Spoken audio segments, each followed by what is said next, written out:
Ok, então, bom dia a todos. Vamos continuar com a nossa primeira jornada internacional do Programa de Pós-Graduação em Tecnologias Aplicadas a Animais de Interesse Regional.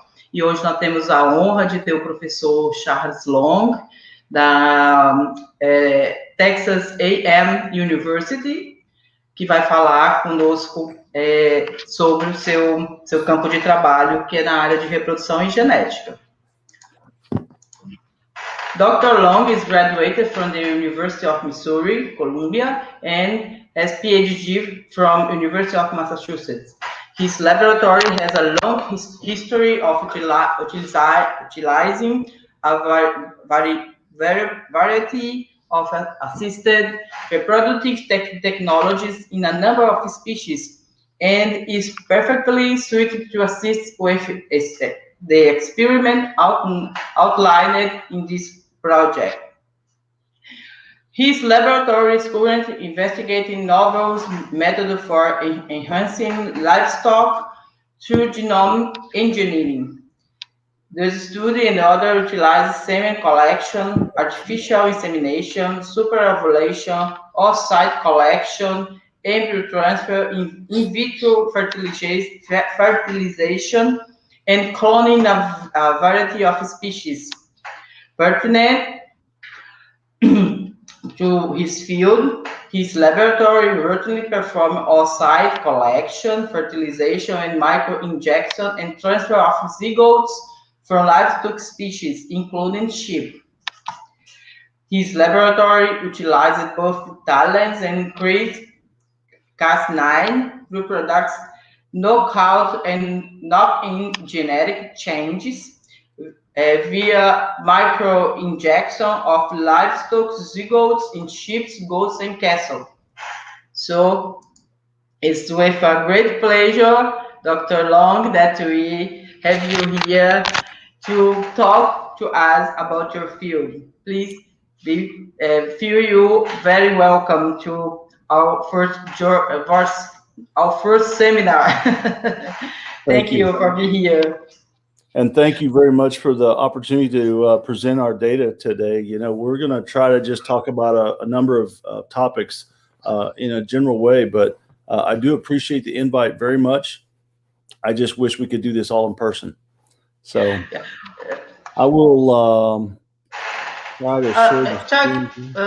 Charles, just a moment. I will just translate a little bit and very fast your CV. Okay. Make it brief.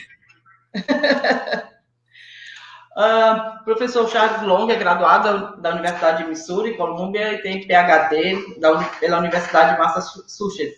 Seu laboratório tem uma longa história utilizando uma grande variedade de técnicas reprodutivas em diferentes espécies. Ele investiga atualmente novos modelos para aumentar, né, para um ganho do gado, né, da genética bovina através de engenharia genética.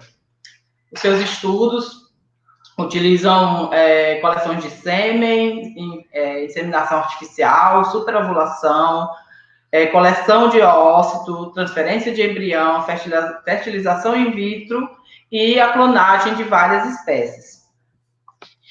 Seu laboratório normalmente faz a coleção de ócitos e microinjeções com transferência de zigotos entre espécies de gado, incluindo ovelhas, ovinos.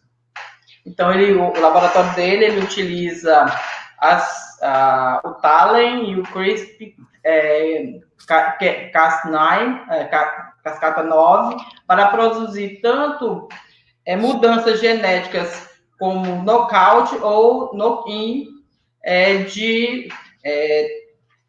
por microinjeção de zigotos em ovinos, caprinos e em bovinos. Então, thanks again for accept our invitation, Dr. Long. I'm happy to be here. Let me see if I can go into presentation mode here.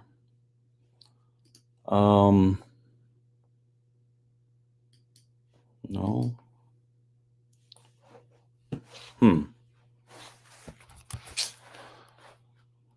can't seem to get it into presentation mode.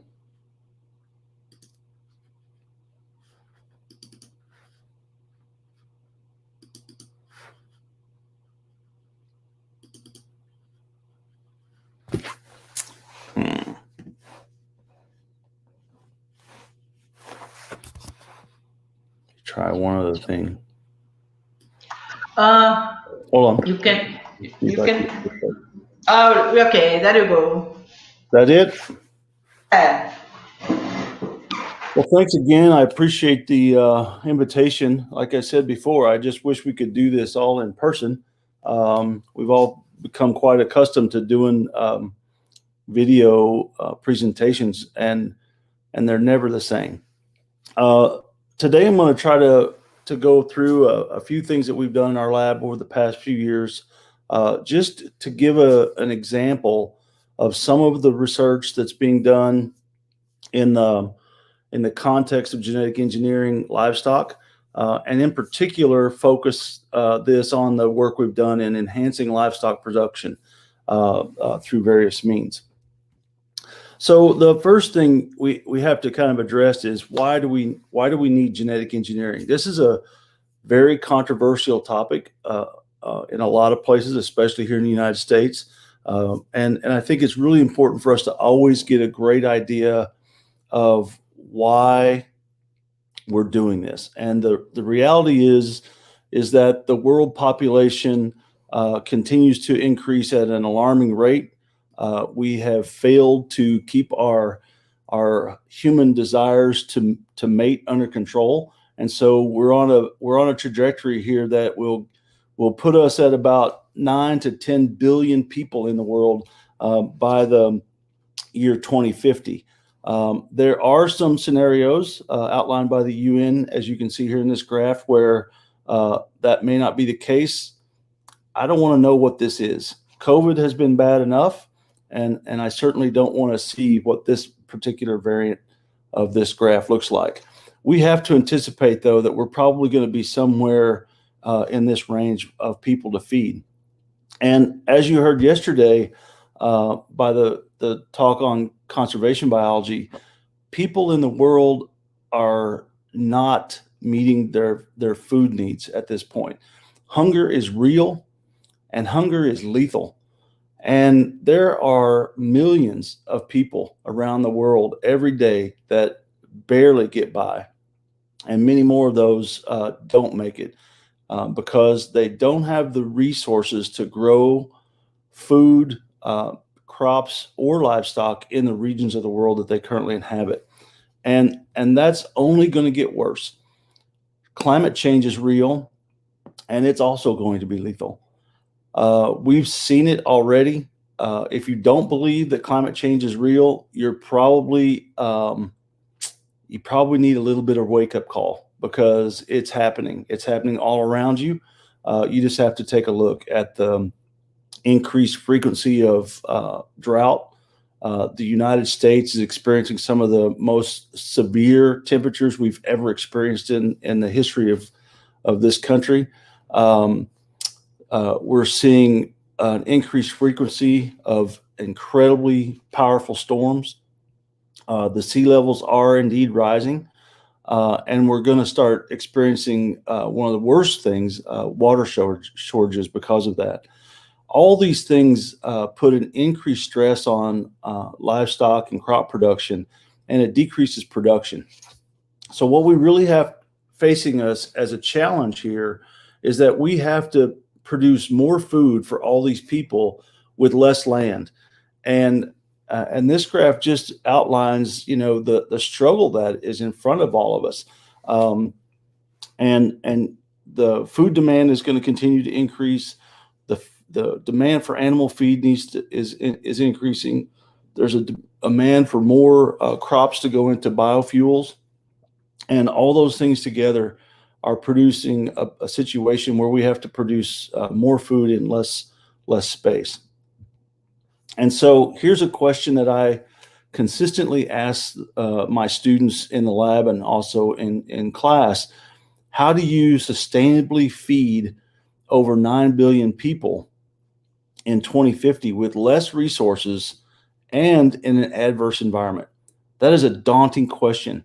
Now, for old people like me, I may not have to worry about what it looks like in 2050, but I can assure you that most of the young people in the audience are going to be here in 2050, and it's going to be your problem to deal with. So you better find ways now to try to change the course of how we produce our food. And that's really where the potential for genetically engineered livestock comes in.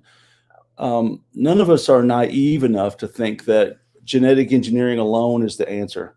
It's one approach to try to increase the production capacity of these animals without increasing the amount of land that they utilize. And hopefully, in some cases, completely convert them to using other types of forages. But GE animals can have new traits that enhance their growth. They can enhance their disease resistance.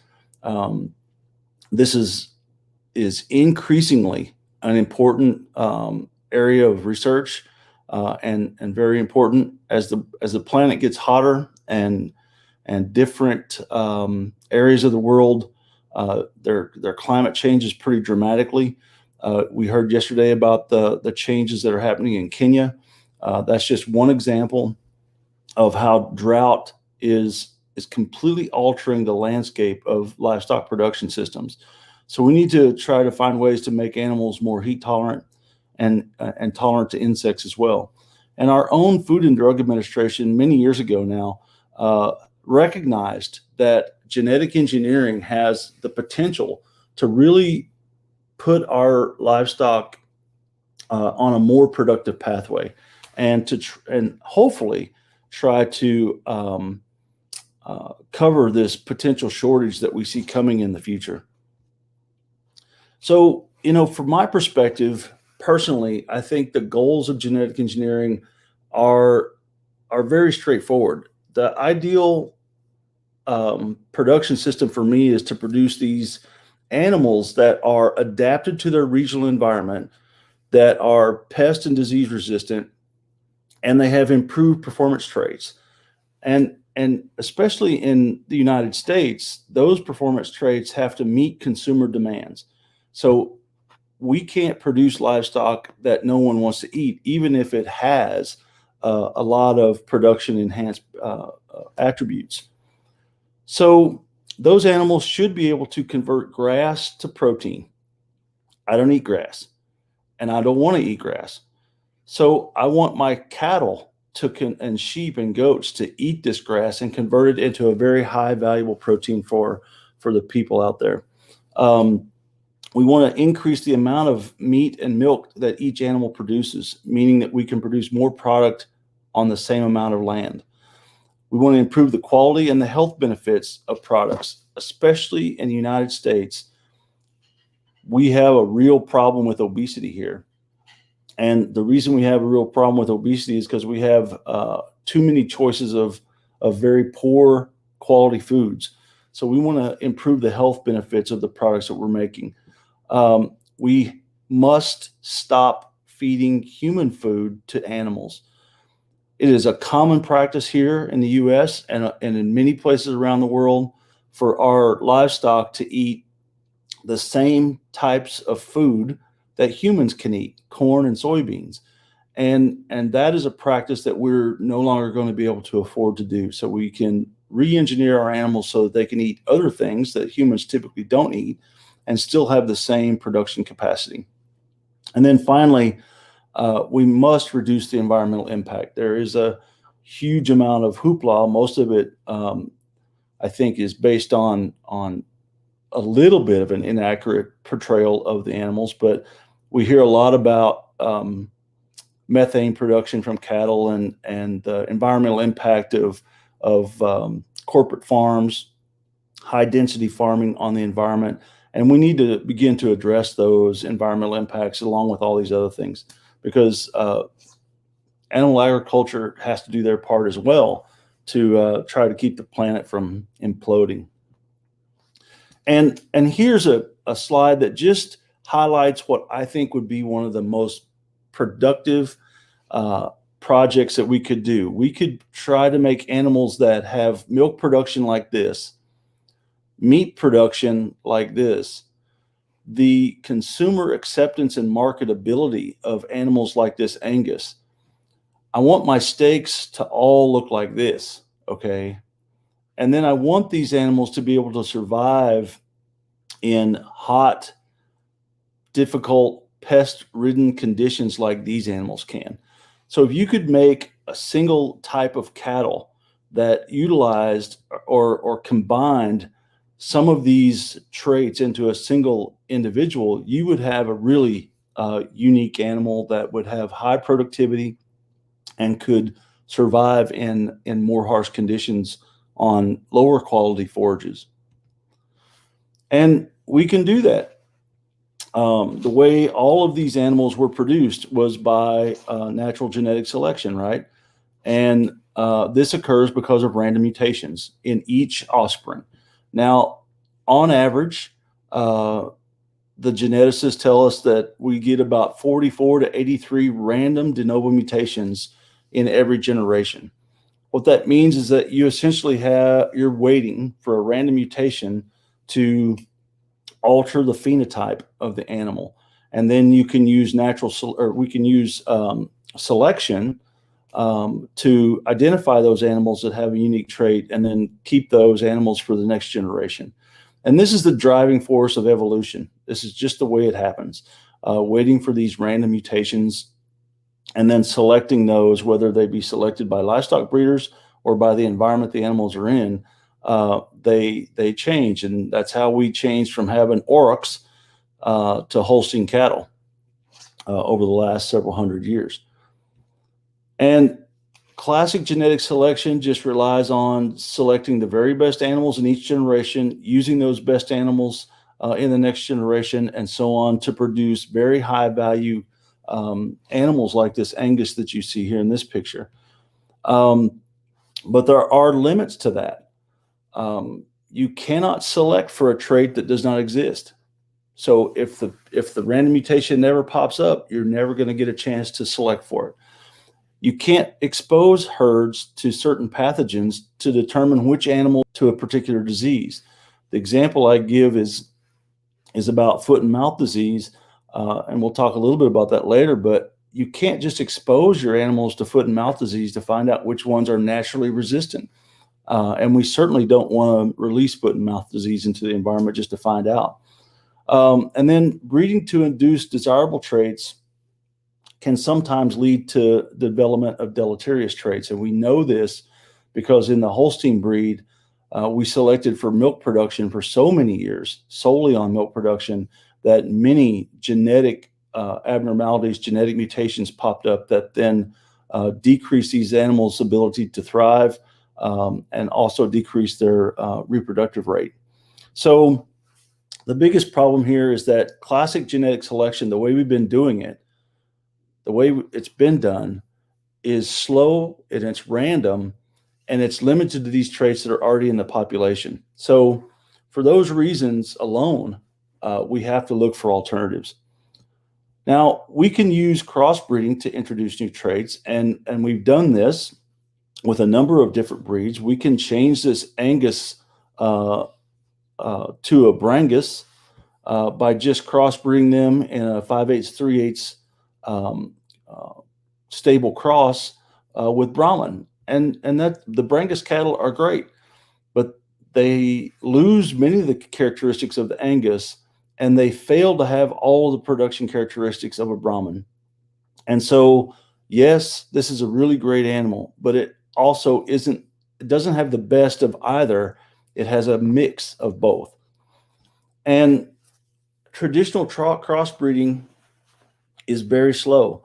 If I were to want to integrate just a single trait from Angus, let's say Angus cattle have very tender meat.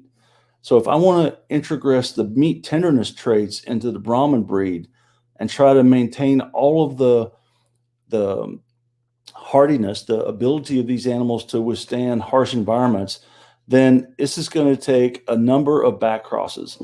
And in reality, this is going to take probably 12 or more years at minimum. And at the end of this, in addition to introgressing these beef tenderness traits onto the Brahman background, we'll still have about 94 million base pairs of Angus DNA that we didn't want. So all of those 94 million can impact this animal and decrease its ability to be a Brahman.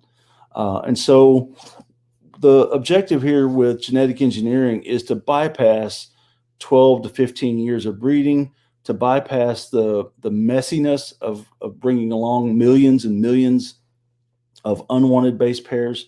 And with genetic engineering, we can identify the traits that make Angus very unique, and we can directly put that onto a Brahman background without ever making a crossbreed. And we've been using crossbreeding for thousands of years. For about 30 years, we've been making transgenic animals, which basically allows us to take a gene on exogenous DNA and put it directly into the cattle genome. And then more recently, over about the last 10 to 12 years, we've been doing gene editing. And gene editing is a more precise way that we'll talk a little bit more in detail about to introgress very specific traits from one animal into another. And none of this is really new anymore. And I think it's important to always remember that CRISPR-Cas9 gets the big headlines these days, but we've been using a number of gene editing technologies for a very long time. This little chart really just shows you that this idea of genome editing goes back into the 70s.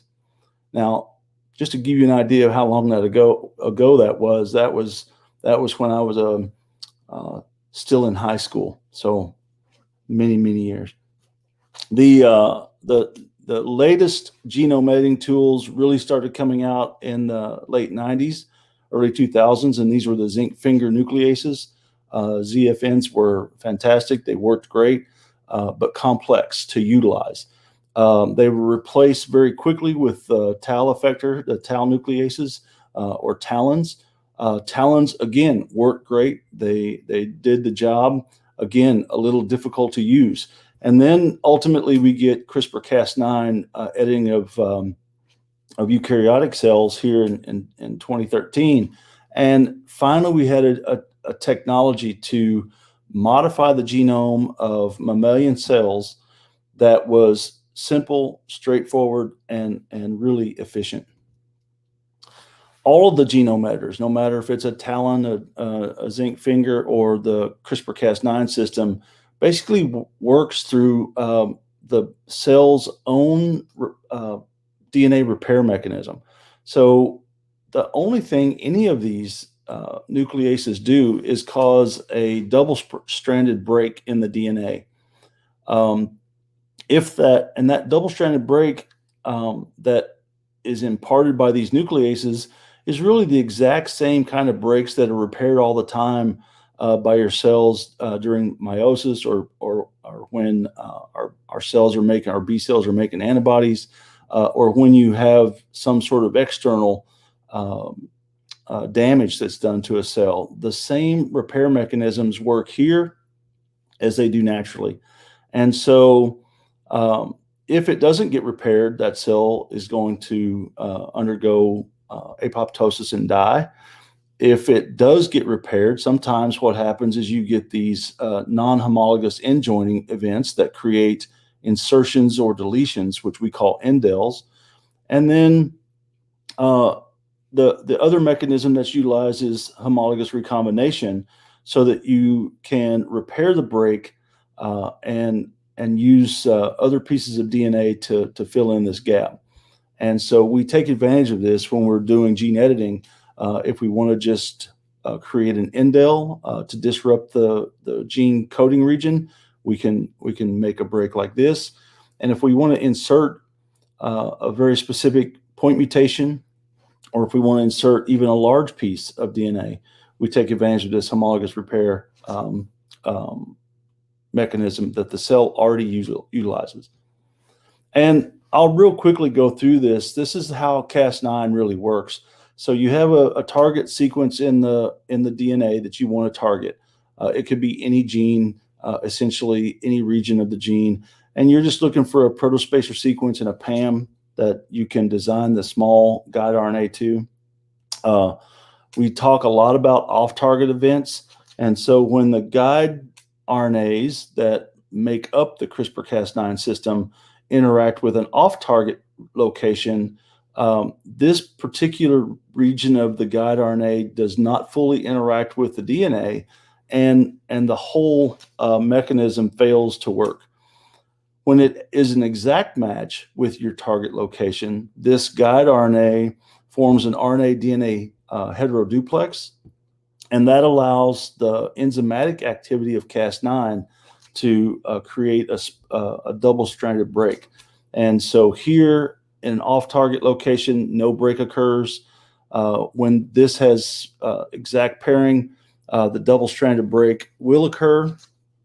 And then depending on your intent, you may leave it as a double-stranded break and it will be repaired by non-homologous end joining and potentially create an indel. Or you might provide a repair template like here, and then that repair template becomes what allows this to be repaired and insert a particular mutation. And it's easy, okay? Technology for us, the technology of manipulating the genome is no longer a problem. We can essentially target any region. There's now all kinds of different Cas9 enzymes that allow us a lot of flexibility on how we design this. There's base editors. There's new technologies coming out every day. Like the latest one is called prime editing, and it allows us to really make any kind of edit we want in pretty much any location in the genome. So how have we used these technologies over the years? Well, there's been a lot of enhancing animal growth through genetic engineering, and it started with very straightforward transgenic technologies like inserting the growth hormone gene or IGF genes into the animals, overexpressing these hormones, and that led to increased growth phenotype, and that works great, but they're hard to control in livestock species. This particular approach has been used to produce the aqua bounty salmon, which has been approved for sale in both the United States and just recently in Brazil. The other ways that we've done this is through transgenic technologies, again, is to improve feed conversion by expressing certain enzymes in the saliva. And you can overexpress things like glucanase, xylanase, and phytase, and really improve the animal's ability to break down those nutrients and convert that to energy.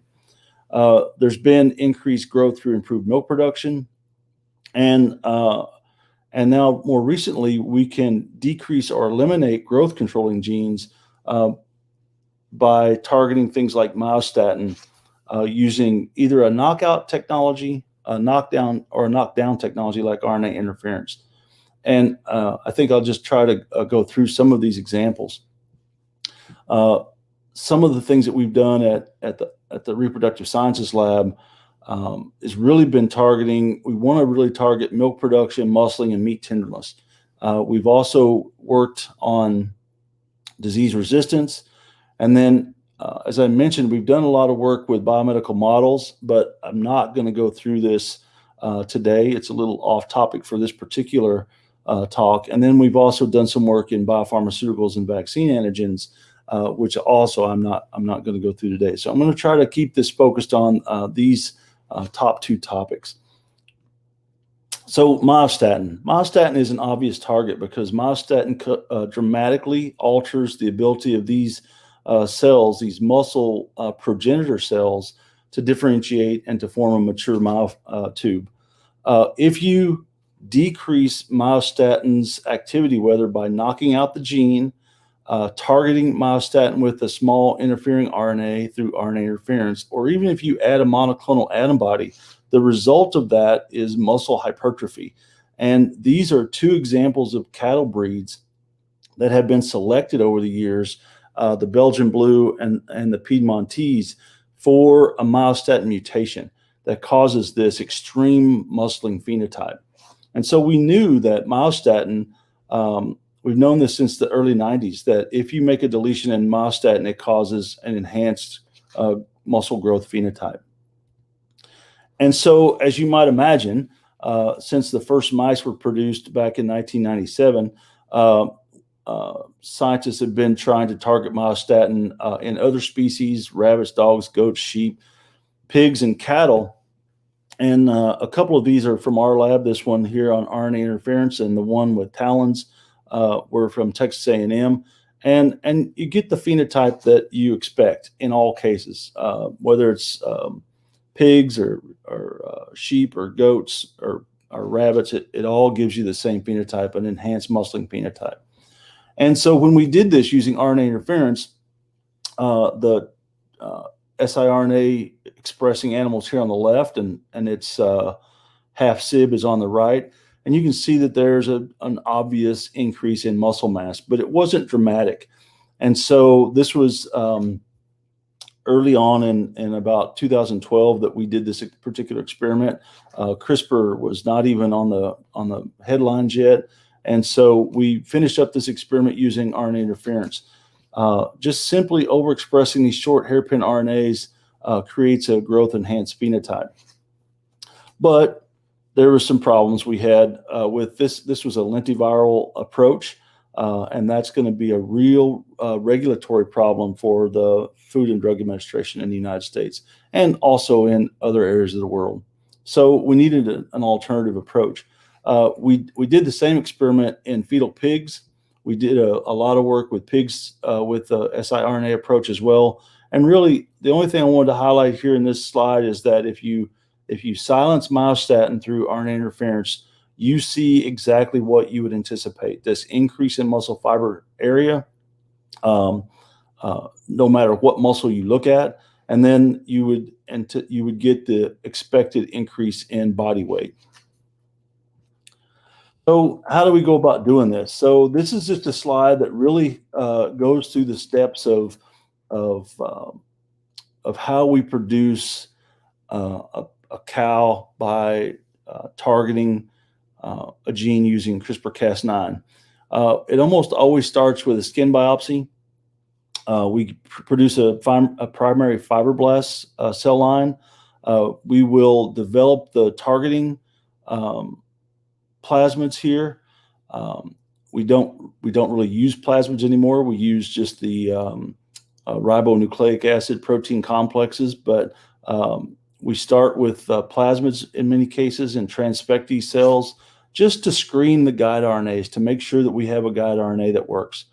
We'll put those under puromycin selection, and then we will well, sometimes instead of puromycin, we use green fluorescent protein. But either way, we have a selectable marker, and then we can test those cells to see which of these guide RNAs are giving us the best result. Once that's done, we do in vitro fertilization, and then we can take the guides that work the best, directly inject the zygotes that are produced by in vitro fertilization, make the embryos. We will screen some of these embryos to make sure that the mutation is there, and then the others get transferred. And this is just a real quick video for those of you that, oh, come on. Oh, this worked. I had this working before. Here we go. This is a real quick video for those of you that have never seen a microinjection of a zygote. So essentially, on the left, you hold the zygote in place by a firm suction. And then on the right is the injection pipette that is full of the material, whether it be talon, mix or CRISPR-Cas9 complexes. And what you see here is as the embryo is held in place, the pipette pierces the zona pellucida. We pull back on the pipette just briefly to break the membrane, and then inject the CRISPR-Cas9 complexes directly into the cytoplasm. And then we just go to the next one. And I'm fortunate enough to have a very talented technician that does this work for us in our lab, and she can do about 200 of these an hour. So it's a very, very quick way to microinject. And when we do that, this is just the work from the talons. When we do that, it works pretty well. And this is just another data table, not to get bogged down in numbers very much, but it just shows you that when you transfer some of these embryos, you do get offspring, and the percent that are edited really depends a lot on the quantity of the talon being injected. And then you might notice here too that as the quantity of talon we injected went up, our embryo production rates went down. And that's what we normally see when we have very high rates of gene editing. The components like talons seem to become toxic to the embryo. So there's a balancing mechanism in there. So we need to always kind of titrate how much of this compound we inject in order to get high transfection rates and but also high development rates as well. And it works. So this was the Nelor cattle we produced. The one on the left is unedited. This is the one that has a myostatin targeted talons were injected in this case. And we produced more muscle in one generation without changing any other production trait in these animals. So everything else about this bull is the same. It's just that he's got a myostatin knockout. And this is just a little bit closer image. It allows you to really see the difference between the myostatin knockout and the control here. So that works great. And there's a lot of benefits to these utilizing these natural knockouts. You can get a lot more meat per animal unit. Therefore, that would be less of an environmental impact. They have a decreased subcutaneous fat. That's the fat between the meat and the skin that many times is thrown away or utilized for other things. And they have a healthier fat. But myostatin knockouts also come with some undesirable traits. The larger size of the offspring can cause problems during birth. We refer to this as dystocia. And because of this potential for dystocia, it really limits the commercial viability of myostatin knockouts, at least here in the United States. Myostatin knockouts can decrease the fertility of the animals, which is obviously a problem. They have decreased intramuscular fat, which we refer to as marbling. And marbling is a very desirable trait in the United States and in many places around the world. And so utilizing animals that have very low intramuscular fat is probably not ideal. And then there have been some reports of skeletal abnormalities in pigs that have been created using myostatin knockouts. So you can do this a different way. You don't have to knock out the gene. All you have to do is turn down the gene expression by targeting the promoter. So there was some previous data in the literature that suggested that if you target certain regions of the myostatin promoter, you can decrease the expression of the gene, in this case, a luciferase reporter gene. So we set up to see whether or not we could target the myostatin promoter as well. And so we had two sets of guide RNAs, one set, 2 and 3, that would knock out about a 200 base pair region, and another set, 1 and 4, that would knock out about 1,400 base pairs. And when we did this experiment, we produced lots of embryos using both set 1 and set 2, and we got a very high rate of genetic engineering in these embryos. We had a very high rate. Sadly, we never had the resources, the cattle resources, to transfer these embryos, but we would have anticipated that if they were in fact transferred, that they would show a knockout phenotype as well. And so again, the focus for this is to try to take animals like these. This is in sub-Saharan Africa, this picture of the type of cattle that have become regionally adapted. These cattle can thrive in a very harsh environment, eating very poor quality forages. And what we're trying to do is impart some of this muscling phenotype onto cattle like this, so that even though we know we don't want to make those cattle exactly the same, we want to improve muscling and production characteristics in these kinds of cattle. And you can do this same thing with goats. We did this experiment, produced a very large number of embryos that were targeted.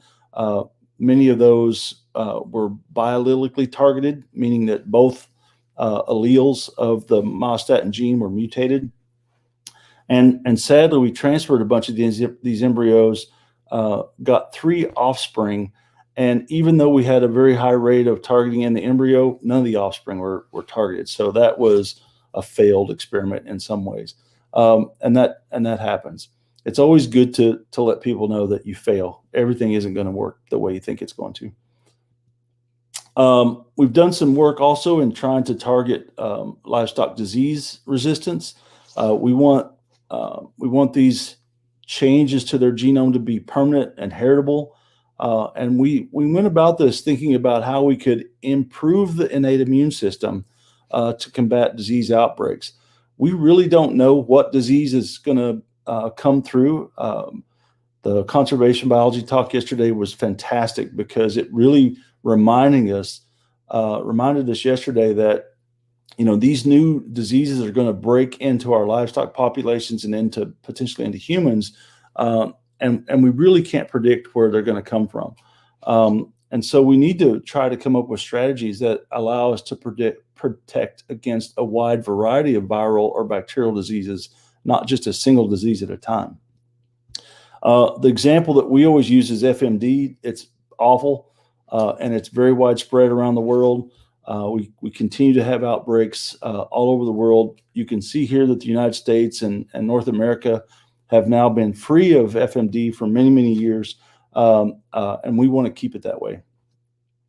So one of the targets that we really targeted in the innate immune system was a protein called 4EBP1.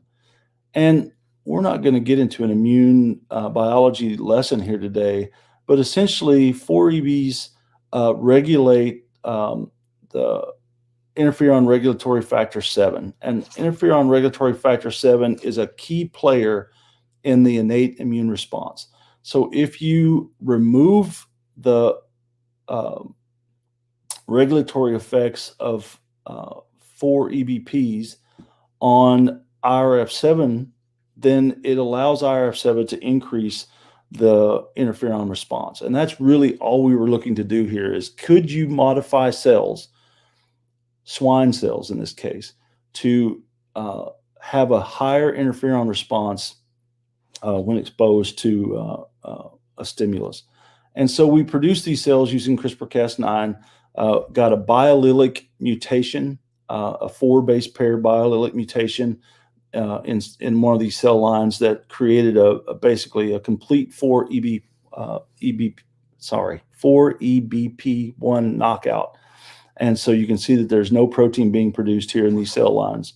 And so we did the experiment where we take these cells and we stimulate them to mimic a viral infection. And when that happens, you can see that the knockout cells without the regulatory factor 4EBP1 had a tremendously higher interferon beta response. And so you could see this is about a 60 or so fold improvement in interferon response. When you do that same experiments and add vesicular stomatitis virus, this is a very close relative of foot and mouth disease. When you do that, you can see that these knockout cells also have a dramatic reduction in the viral titer. So the viral titer drops about 100-fold. This is a log scale. So this is about 100-fold reduction in viral titer. And what was really interesting to us, at least, is that the wild type cells underwent this cytolytic event, that the cells began to die. And if you let this go long enough, all the cells in this culture will die when exposed to VSV. And the knockout cells never exhibited cytolytic behavior. So not only did it completely reduce the viral titer, it prevented the cells from dying from a VSV infection. So this 4-base pair deletion we thought that was really dramatic and really great, but we never were able to produce the animals to determine whether or not that particular mutation would be, one, be tolerated in a live animal, and two, whether or not it would also do the same thing in a live animal. So that would be a really great experiment to continue. We know for sure that if we upregulate interferon in live animals, it essentially, upregulation of interferon in pigs and cattle essentially makes them resistant to foot and mouth disease. That work has been done at Plum Island here in the United States. Pretty remarkable. Not only can you make animals resistant to disease, potentially, you can actually prevent genetic diseases from being prevalent in a population. And this is just a diagram very similar to the ones you saw before of how we eliminated a genetic disease called glycogen branching enzyme deficiency. This is a genetic disease that is a mutation in American quarter horses that is a lethal mutation in a homozygous condition. And so we took this heterozygous carrier animal, took a skin biopsy, did all the work that I described before, targeted the region of the glycogen branching enzyme deficiency mutation, targeted that region, replaced the mutant allele with a correct allele, and then did all the sequencing and proved that could be done. And those cell lines are just waiting for somatic cell nuclear transfer, using those gene edited cells to make a copy of that horse that has no longer contains that mutation. So you can remove genetic diseases using CRISPR-Cas9, as well as to produce animals that have inherent resistance to disease. And just a note here, as I begin to summarize, off-target effects are often discussed. They're exaggerated by the press, and even some scientists exaggerate the complexity of off-target mutations using CRISPR-Cas9. This is a great experiment that was published just a couple years back now. They made 51 different lines of mice, and off-target mutations were identified in 20 of those 51, meaning that 31 of the lines they made, they could not detect any off-target mutations at all. In the lines that did have mutations, there was only 2.3 mutations per line that were identified. And it's really important to remember the context of this 2.3 in the context of this. There are about 3,500 naturally occurring mutations that were unique to each of the animals that they sequenced. So this was a whole genome sequencing approach, and each of the animals would carry 3,500 different mutations, and only 2 of those in some of the lines could be associated with CRISPR-Cas9 gene editing. So yes, there are off-target effects, and no, I do not care. Okay, so they're minor compared to what happens just in the genome. So as I wrap up here, I just want to remind everybody that yes, our lab does work in this area, but there are really, over the last few years after CRISPR came out, literally there are dozens and dozens of labs around the world now working in these areas. Before, there was probably about 10 of us total in the world. And now there's many, many more places, because CRISPR has really changed what you can do. There are already examples in the world that have been produced of pigs that are resistant to some of the most devastating diseases out there. The most recent one, they have lines of pigs that are resistant to African swine fever. Colleagues of mine up at University of Missouri, where I went to school, have made animals that are PRRS resistant. There are chickens that are resistant to leukosis and influenza virus, cattle that have resistance to tuberculosis, BSE, mastitis, etc. These have all been produced through genetic engineering. There's environmental impacts have been done in pigs that decrease phosphate pollution, enhanced production. There's projects out there working on heat tolerance. Hornless cattle have been produced by genetic engineering.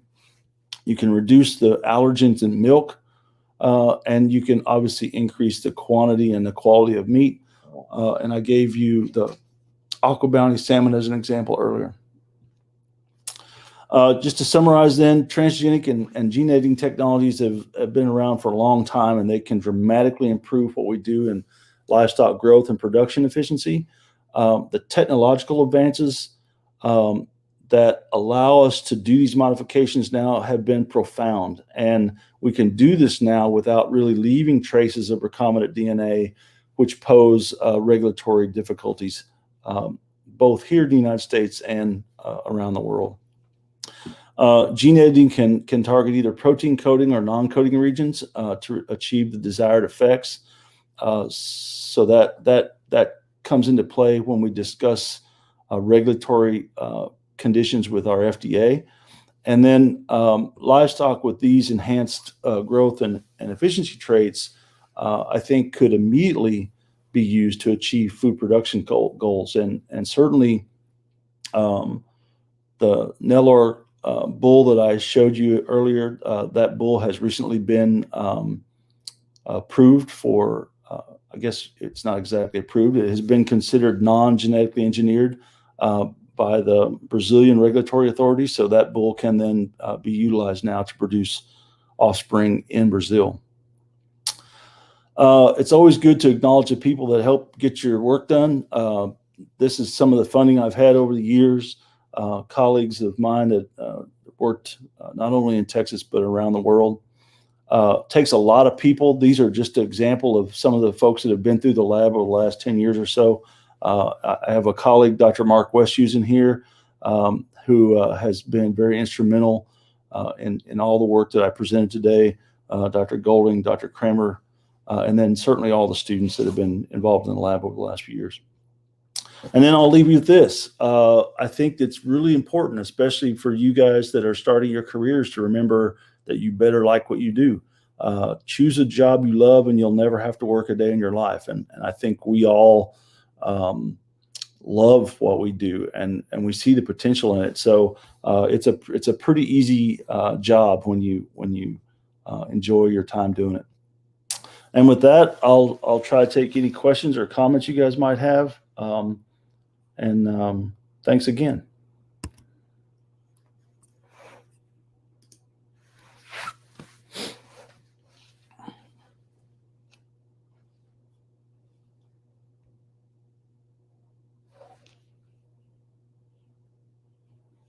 Maria, you're muted.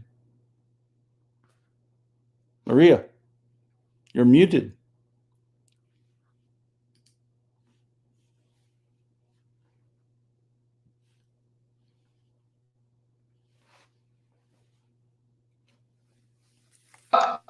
Sorry. There you go. Thank you for your talk. It was amazing. Very interesting. I think a lot of people.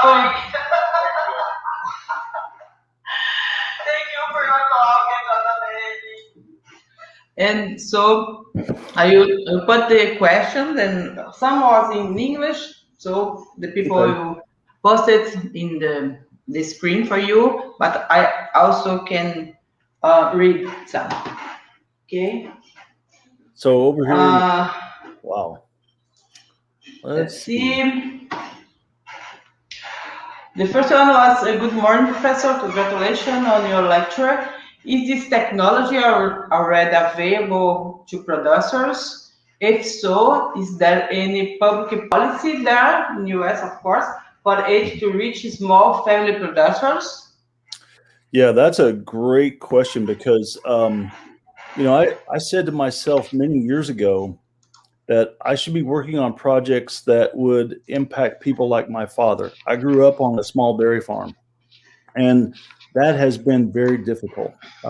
Here in the United States, we have seen dramatic regulatory obstacles to using genetically engineered animals in livestock production systems. The Aqua Bounty salmon was the first one, and it took 25 years to get through regulatory approval. They have recently approved a pig that has a genetic modification that can be utilized for production as well, but that's a biomedical model. And so things are changing here. I think there's much more hope for these technologies to be used in countries that have a more reasonable regulatory approach, like Brazil, Argentina. China is clearly going forward with these technologies. Some of the countries in Africa are adopting genetic engineering strategies.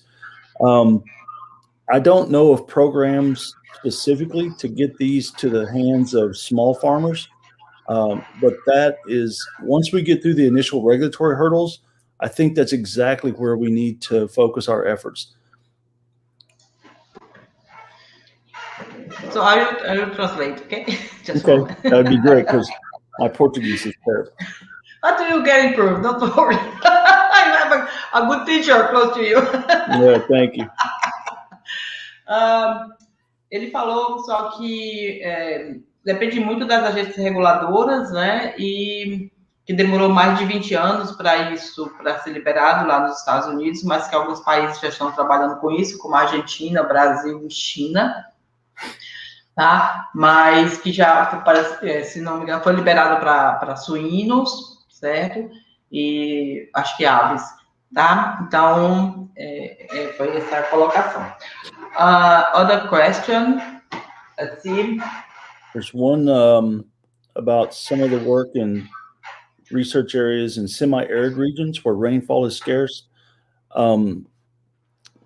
Yeah, I don't know of anybody specifically targeting drought regions right now.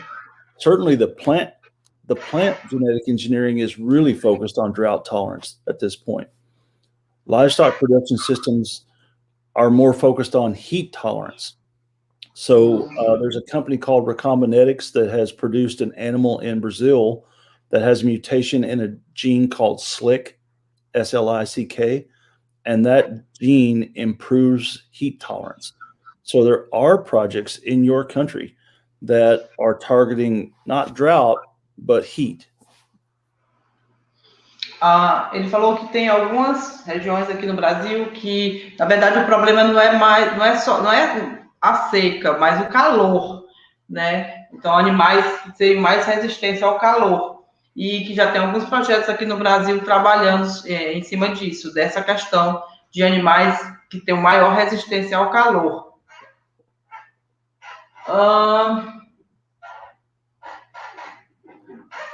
So can you see the?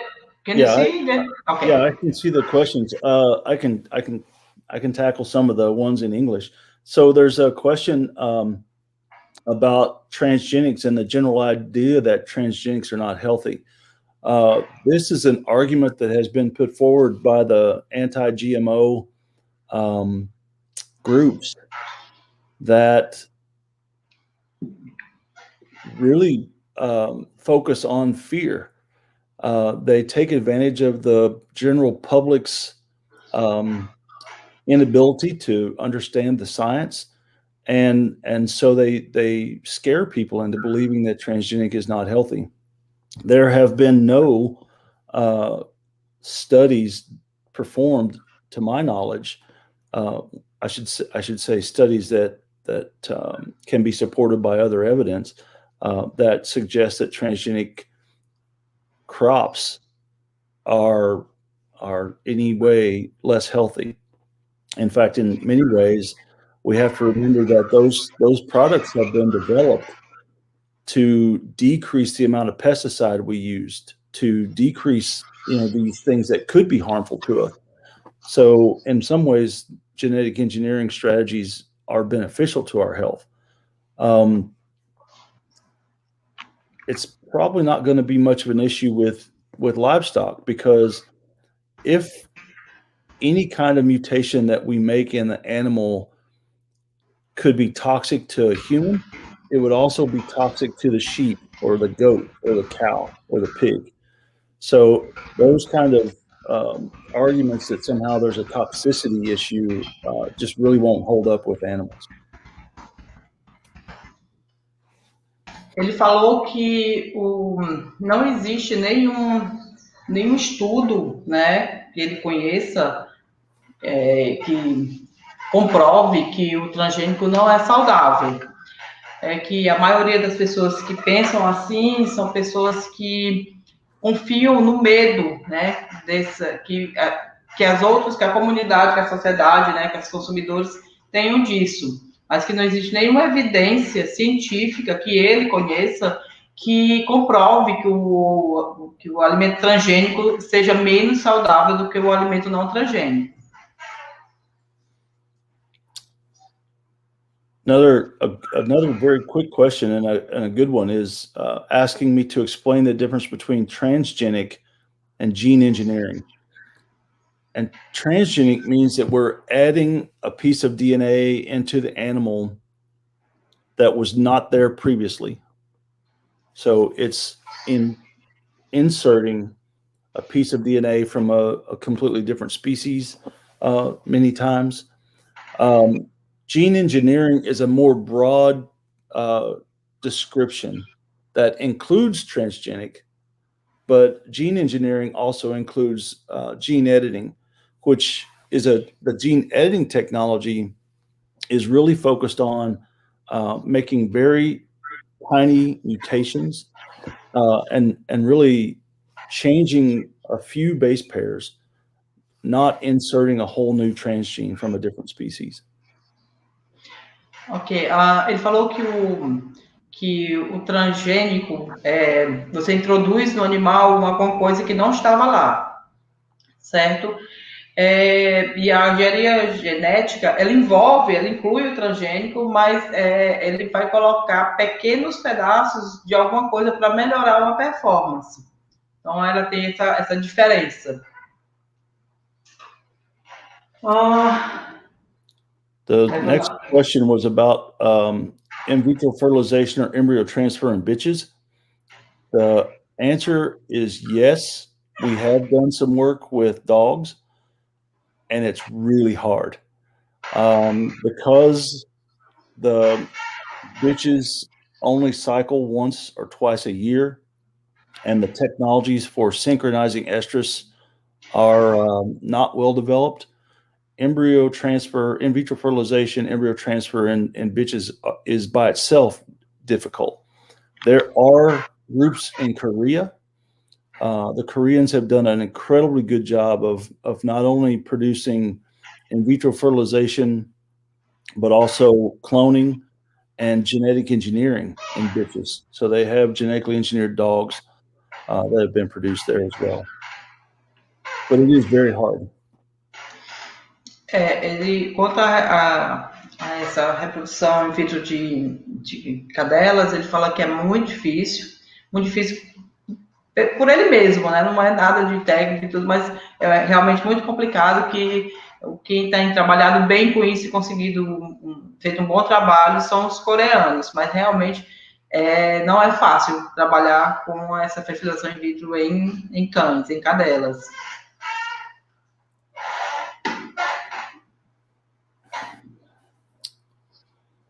Let's see.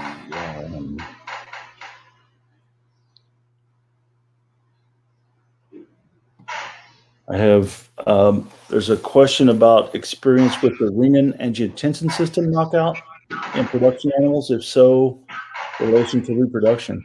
The answer is no. I don't know of anyone right now that's targeting renin-angiotensin. If that's being done, it'll be in a human biomedical context, obviously. And if it's being done at all, it'll be done at the University of Missouri. It would be my guess.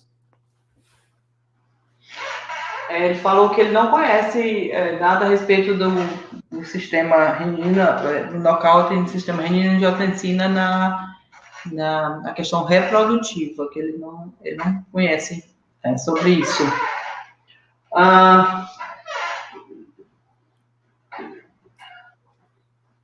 I have a question in Portuguese. I will translate it to you. The use of the CRISP technique for myostatin, if you have any results about that in regard to the residual, let's see, alimentar. Wait, one moment. Let me check here. I want it to be. Oh. An effect on the residual food consumptions. Do you have any inform about that? No, we don't. That's a question that I do get from time to time, that if I understood the question correctly, the myostatin animals would probably need to increase feed production in order to maintain the larger body size. And we anticipate that. But we also anticipate that it will be in proportion. It will be in proportion to the amount of meat that they produce. Ele falou que não viu nada a respeito desse efeito residual na carne, né, que vai ser consumida, na verdade. Let's see if we have any other question here.